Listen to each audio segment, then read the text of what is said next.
What's going on, everybody? It's Tyler and Matt, the FF Mediators. Today, we're back for another 2025 rookie mock draft. It's going to be post Senior Bowl, and we're doing this as a 12 team, full PPR, tight end premium, half point tight end premium league. And we're going to just get things kicked off right away, Tyler. I'm going to have the 101 here. We'll get the board up here, and let's get this thing started. With the first pick, I'm going to keep the status quo, and I'm going with Ashton Genty, running back out of Boise State, big time player, looks electric. Wherever he goes, I think he's going to be a playmaker. Yeah, I can't fault you there. He's been the consensus 101, I think, for most people. I think the only guy that gives him a run for his money at this point in the off season is the guy I'm going to take here at 102, and that's Cam Ward. We're in a super flex here. You take the top quarterback, the guy that has the chance to go 101, and be the QB1 of the class. I think that's who everybody has mocked there. So, in a super flex league, I think he's probably your next highest value after Genty, and he may even overtake him eventually. Yeah, I mean, we could see Cam Ward going anywhere between the first pick overall, or fifth overall, and either way, we see this quarterback shoot up with a ton of value. But for me, with my next pick, I'm going to go with T Mac here. Looks like the first wide receiver off the board in this draft is probably going to be the first wide receiver off the board in the real life NFL draft. Although I must say that Mbuka is getting a little bit closer to me as being the 1B of this class. I really, really like his tape. T Mac has a ton of contested catch ability, a little bit of bad quarterback play when he was at Arizona, but he looks to be a pretty good outside wide receiver in the NFL. Yeah, absolutely. I think like you said, Egbuka, he's got a lot of hype that's kind of built up here. Um, Now this puts me in an interesting spot. Uh, if you were drafting for a single team, you probably wouldn't want to double up on quarterback here with Shador. A lot of teams, probably with a super flex, would most likely take him anyway because he is projected to be a high pick in the draft here. But we've also had Jackson Dart kind of come onto the scene too as some sleeper QB2 hype there. With that being said, I believe I'm going to take the guy you just talked about in Emeka Egbuka. I believe he would be my wide receiver two of the class here. He's just such a well-rounded player. He's, coming out of Ohio State. He's been against the likes of Jeremiah Smith and JSN and Marvin Harrison. Like he's been around elite talent his entire time in college. He's still produced, and I think he could set an offense apart. I think somewhere, I believe it maybe was Daniel Jeremiah's mock draft. I think they had him going to the Texans. You can imagine him and Nico Collins, given C. Stroud one have a wide receiver core to kind of throw to. So give me Igbuka, and we'll see where the draft falls next. Yeah, I like Mbuka a lot, man. I can't wait to see where he goes. But for me, at this point, it's not a great time to have the 105 in this draft. A lot of people are going to be pushing these running backs up the board. But like you said, with Shador Sanders, you're getting the value insulation at the quarterback position. I mean, we saw Bryce Young struggle, and he's still an asset that's worth over a first round pick in Dynasty. So give him time. These quarterbacks get a little bit more to work with. He's Shador Sanders with the name like that. I think he's going to get a lot of grace period. So I like Shador here. Yeah, I mean, I don't really think you can go wrong with a quarterback here in the first half of the draft. Um, this is where I think it kind of starts to get interesting for me when you look at your tiers of receivers and running backs. Um, Luther Burden has gotten some steam. To me, I think he would probably be my next wide receiver that would be up on the board here. Um, and then my two running backs would be between Travion Henderson and Quinshon Judkins here. Um, I've kind of been back and forth between the two. I really like Judkins, in his freshman breakout at Ole Miss. Then he transferred to Ohio State. Still had a good year of production. But I think probably with some of the film and other ratings I've seen, and I would expect him to go a little bit higher, I think I might switch over to Travion here and take him at the 106. Um, a lot of people have been down on Amari and Hampton. I haven't got to watch his film yet, so that will be kind of interesting to see why. But I do like both the backs out of Ohio State. So I've watched plenty of film on them through their primetime games throughout the year. So give me Travion here. He's not going to fall like he did in our last mock if you watched that one. So Yeah. Um, I think this is kind of the Travis Hunter scenario here at the 107. How early is he going to go in the draft, and is he going to play defense? That's the biggest question. So it's a little scary right here. But for me, I'm going to actually go with the first tight end off the board. I'm going with Tyler Warren. You keep seeing his name getting thrown around with a lot of fantasy relevant teams, the Broncos, the Colts, and he's not going to make it too far out. He's even in some people's top 10. I love Tyler Warren as a prospect. He's an absolutely one of the best players in this draft, so I can't wait to have him on some fantasy teams. yeah, absolutely. I mean, you got the half point tight end premium too. He's used in all facets of the game. I think if he gets into one of those tight end needy teams, like you said, the Broncos, the Colts that love to use the tight end, um, I think he could definitely produce. Here at the 108, I believe we're at. Um, I'm gonna go with Luther Burden. I'm gonna take him here. I think if, like you said, the Travis Hunter conversation, if he's playing wide receiver, he may even go a little bit higher. But I just have concerns still. I believe they actually said that he was primarily going to work out at the combine as a corner. So if that's the case and he's willing to, showcase his skills as a corner at the combine, I think to me that sense says that he leans towards playing more defense and maybe kind of being a package guy on offense. And obviously for fantasy, unless you play in like an IDP league, that's not really going to help us that much. So I'll take Luther Burden Yep. here. He's rose up some draft boards pretty quickly, I think. Yeah, you mentioned people kind of fading Amari and Hampton here in the last little bit, and I kind of have never really been on board with Hampton, so I'm going to fade him a little bit more. The name to me that's interesting here is Caleb Johnson. I really like Caleb Johnson. There's some good tape, there's some bad tape, but he's NFL ready because he can do about everything. He's not going to blow you away by doing some crazy moves like Saquon Barkley and jumping over people all over the place, but he's a pretty good running back. So I'm going to go with Caleb Johnson here and hope for a good landing spot. Gotcha. Now, does his size, there, I might have Quinchon over him just because I haven't got to watch as much film on Caleb Johnson. I know he had a good season. I know that much. But does the size difference there between Judkins and Caleb Johnson, is that a tiebreaker for you? I don't think it's a tiebreaker for me. It really might end up coming down to landing spot a little bit between the two of them. You mentioned Judkins had the really good freshman season at Ole Miss. Didn't quite have what you wanted this past season, but again, he was playing with Travion, so that offense was loaded with talent.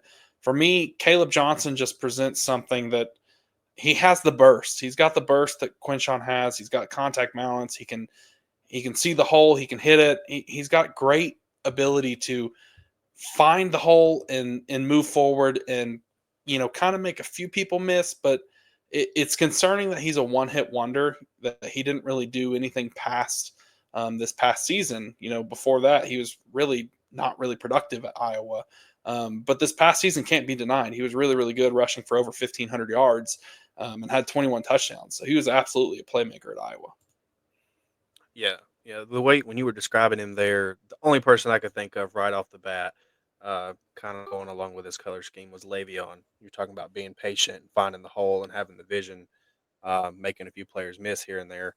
That's kind of what, when you started talking there, that's what I thought. But I'm actually going to take Judkins here. I think I would probably have him over Caleb Johnson right now, at least.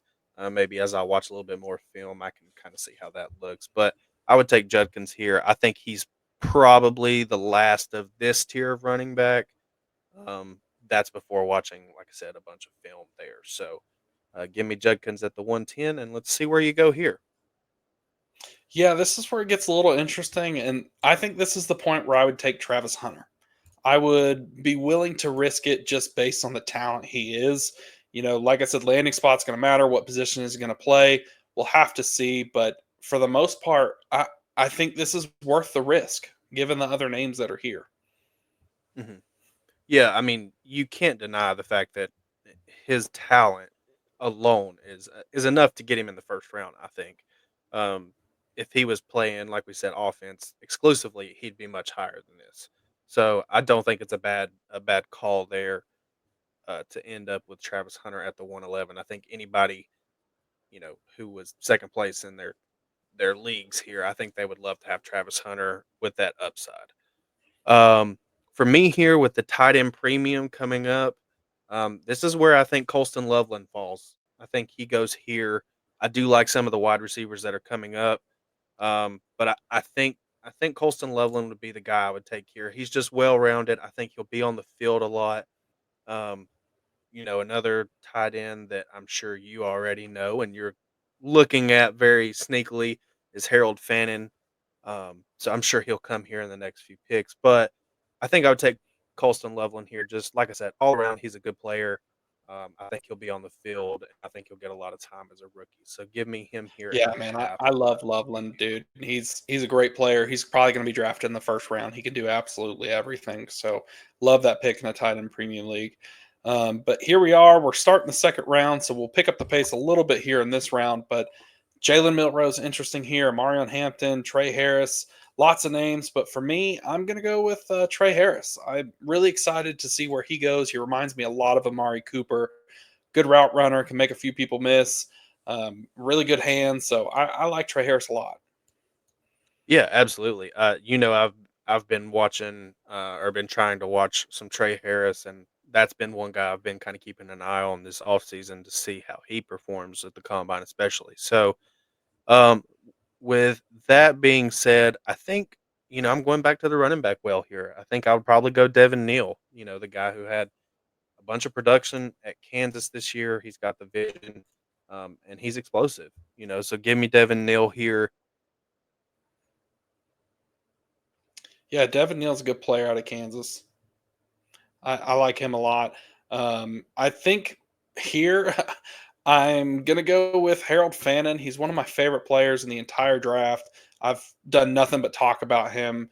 Fantastic hands, FBS record for uh, receptions and passing yards, and people miss tackles. He can do absolutely everything as a tight end. Fantastic player out of Bowling Green, so I can't wait to see where he ends up going. Yeah, absolutely. Keeping the pace up here, I believe my next wide receiver that I would like to see off the board would be Matthew Golden. He's being mocked everywhere in the first round. He's risen up a lot of draft boards here. He had a great year at Texas. So give me Matthew Golden here at the 204. Yeah, I like that pick too. He's being drafted pretty high in a lot of mocks. So I think this is the point in the middle of the second round. I'm going to take the shot and I'll draft Jalen Milrow. I'm not a Milrow fan. I've been openly against him, but the rushing upside I won't deny. Yeah, absolutely. I mean, he's got that rushing upside, like you said. Actually, I kind of got a little nervous here because that opens up the door for who I thought you might take, and that's Jackson Dart. Possible QB2 here coming out of the Senior Bowl. So give me Jackson Dart, middle of the second round, and you get a quarterback that has potential to be the second quarterback drafted. I'll take him in the middle of the second all day. Yeah, that's a great pick. For me now, I'm going to jump back to the running backs here, and I'll take Hampton. Just the talents there. It's going to be landing spot dependent for me. He kind of looks a little bit like Ramondre Stevenson to me. Just kind of the vibe I get when I watch him play. Yeah, I mean, I think that's fair. I would, like I said, I'd like to watch a little bit more film on him before I give any certain verdict on what who I think he may look like. But that being said, we're kind of pushing down the board here. I think somebody who could really stand out, and this is going to get some love from Pete Nova or Supernova that we team up with here at FF Face Off is RJ Harvey. I think he would probably be my next running back here. Um, he had a huge year at UCF, so give me him here in the middle of the second round. Man, this class is deep at running back. hmm and I kind of want to go back to the running back well, but I'm actually going to go with a guy that I just did a full deep dive on over on X, and that's Jaden Higgins. I absolutely, really, really love Jaden Higgins. fantastic player from Iowa State and just looks like he can do pretty much anything. Not going to blow you away or break away from anybody, but man, he can catch the ball and move the sticks. With 66 first downs this past season, he was second in FBS. Yeah, I mean, absolutely. I don't think you can really go wrong there. Um, talking about our deep dives that we've done, I did a review of Tez Johnson, and I know he stood out a lot at the Senior Bowl, but I just couldn't get behind it. The film that I watched, it didn't look great. So I'm still going to continue to pass on him here.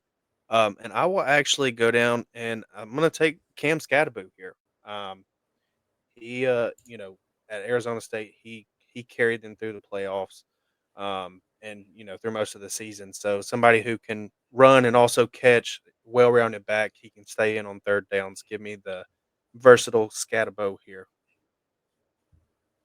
Yeah, for me on the 211, I'm kind of wanting to take shots on running backs in this draft. So I'm going to go with Ollie Gordon. He didn't have the best year this past season, but before that, he was dynamic. So if he gets on the right offense, he could absolutely explode. He's huge. He's fast. He can make people miss. He can run through you, around you. He does absolutely everything. Solid hands. He's going to be a good player. Yeah, absolutely. Taking a shot, this late is a great way to go. Um, And I think, the person that I might have skipped over a little bit here, but he's actually high in my tight end rankings is going to be Gadsden. I think he would be my next pick here at the end of the second round. He's a great receiving tight end, that PPR, half PPR that we had there. Um, I think it will depend on obviously, but give me Gadsden here. I like him a lot. Yeah, with NFL ties, he's great pass catcher out of Syracuse. So let's speed round this third round, Tyler. We'll just go name for name, and Let's I'll do kick it. us off. I'm going Isaiah Bond. Oh, that's a good one. I like that one a lot. Somebody that stood out to me a lot is Jalen Royals from Utah State. That's probably where I'd go here.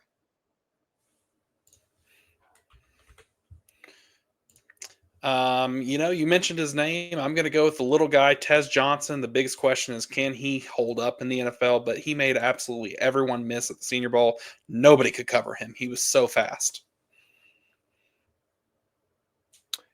Yeah, I mean, you'd be remiss not to mention his Senior Bowl tape for sure.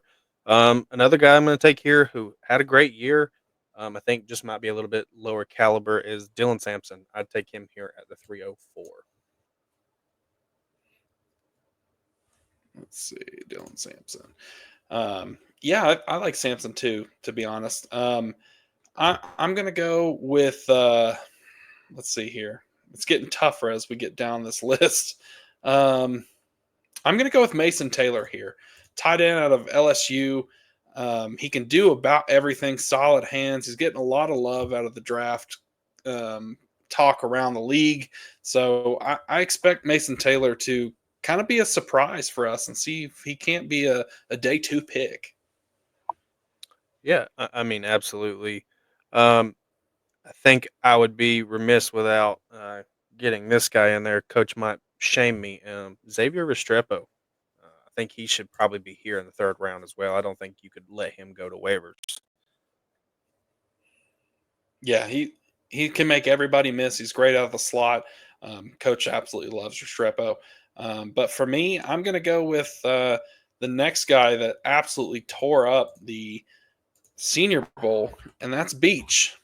Jack Beach, incredible story. If you haven't heard it, his brother was one of the people that was killed at the New Orleans tragedy a couple weeks ago. He caught the game-winning touchdown against the national team in the Senior Bowl. So he's a great player, contested catch monster. He looks a lot like Puka Nakua. I'm not saying he is Puka Nakua, but he plays like him. Very aggressive, just really tough. He's a good football player. I'm rooting for him. Yeah, absolutely. I hadn't heard that story. That's actually very sad. Obviously, condolences to his family and all. Um, I think my next one here would be the guy out of Stanford, Alec Manor, I think is how you say his name. That's where I would go. He's got the size to be um, a outside receiver at the NFL level. Yeah, for me, I'm going to go back to Miami, and I'm going Damian Martinez. He's one of the few hammers in this draft class. He can absolutely run over anybody. He's a lot like David Montgomery. If he falls in the right situation, he has some fantasy relevance in his future. He'll score some goal line touchdowns. Absolutely. The guy I would take my shot on next is probably Woody Marks out of USC. He's an elite receiving running back, I believe. Ray GQ, he loves him there. So give me Woody Marks. Let's see. My final pick at the 311. It's always tough when you're down to this situation, but I think for me, oof, I'm gonna go with Tootin out of Virginia Tech. He's a really good player, solid hands, can run the ball, make a few moves. I'm interested to watch some more tape. I've only watched 2 games so far, but he looks like a pretty good player. He was not too bad in Mobile at the Senior Bowl too. Yeah, absolutely. I think I got 2 players here. I know who I'm gonna take, but I wanna mention the other guy first, and that's, Felton, Ty Felton. He's definitely Mm. a guy I would keep my eye on. I think he could be interesting here. But the guy I'm actually gonna take is gonna be Will Howard. Take a quarterback here at the end, give it a good stab. If he has a good combine, I think he could actually shoot up draft boards, and I think it would be a mistake to leave him off of the mock here. Yeah. Well, that's going to round out our post Senior Bowl mock draft we've got here, Tyler. Just to get a quick thoughts from you, what was your favorite pick that you made? My favorite pick in this is probably actually Jackson Dart in the middle of the second. I think that's some great value there. This class is loaded with running backs, but when you get into those quarterbacks that have a chance to be a difference maker and you can get them at a value, I think that's actually probably where it stands out for me. Yeah, for me, I think it's going to be Jaden Higgins at the 209. I really see him sliding up boards somewhere around the 201 to the 204 when it becomes time for our actual drafts post combine and post NFL draft. A lot of teams have him moving up, and I kind of see him sliding in there. He looks like he could really be a big time playmaker for a team playing out wide because a lot of teams are missing that. I mean, he's big. He's almost 6'4". He's pretty fluid, a solid route runner. So I'm excited to see what team gets him. Maybe my Commanders draft him. Who knows? We'll just have to see. But that's going to do it for us. Let us know down below what you think of this draft. If you would have changed anything, who are you most excited to see? Let us know if there's somebody you think we should look into or do a little bit more research on. We've got plenty more mock drafts come, rankings to follow. But we will catch you guys next time.